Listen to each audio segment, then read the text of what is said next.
where last week we were talking about the possible end of a regime in the Ivory Coast. This week, internationally recognized Alassane Ouattara calling for peace after rival Laurent Gbagbo was arrested. What have you made of the recent developments? Was this just a matter of eventuality? No, I think it was widely expected. In fact, as of last week, the pro-Ouattara forces controlled 99% of the country, with the exception of 2 districts in Abidjan. So it was only a matter of time before Gbagbo's regime collapsed. But that said, I think it's the end of a quite sad chapter in Cote d'Ivoire's history, which basically started in the late 90s, in 99, when there was the first military coup in the country's history. What next? Because Ouattara now faces a pretty big task ahead of him in terms of reuniting the country, and the commentary that we've been reading today suggesting that it may be, not enough to just end the fighting that has bloodied the world's top cocoa grower over the past few weeks.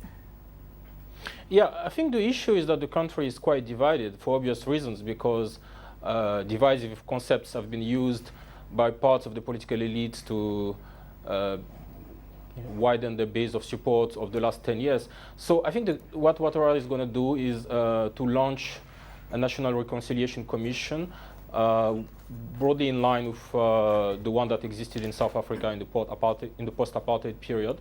And that commission will address the human rights abuses that have been committed over the last 10 years. On top of that, I think he wants to form a coalition government that would also include ministers from the FPI, so the ex-ruling party. A third issue is the formation of a national army that would include both his own troops as well as the regular troops in the south. Any word as yet, Samir, from private investors, companies, as to when they'll be seeing business as usual and a resumption in their business operations? Well, I think there's a lot of interest in the medium to long run, but in the immediate short term, people want to see that the economic situation and the security situation stabilize on the ground. I think the key issue right now is that the Central Bank of West African states has to resume its operations in Ivory Coast, because there is a liquidity squeeze, and the local banks cannot properly function. So once we go beyond that issue, the next one is that cocoa exports have to resume. The fiscal environment of the government has to also improve.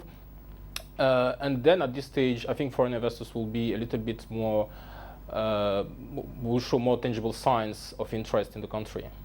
One can only assume that sentiment at this stage is a bit shaky. Is that a true reflection of the kind of sentiment you see unfolding on the ground over on that end, or is it more positive?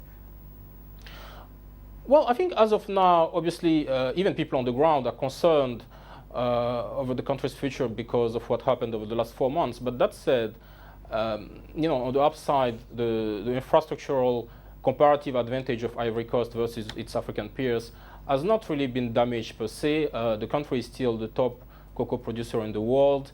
The fiscal position could improve quite rapidly if cocoa exports resume. So I think the potential is still there. It's now really up to Ouattara to basically reunify the country and implement the right policies. What are you forecasting in the meantime for the Eurobond's medium to long-term run upside potential?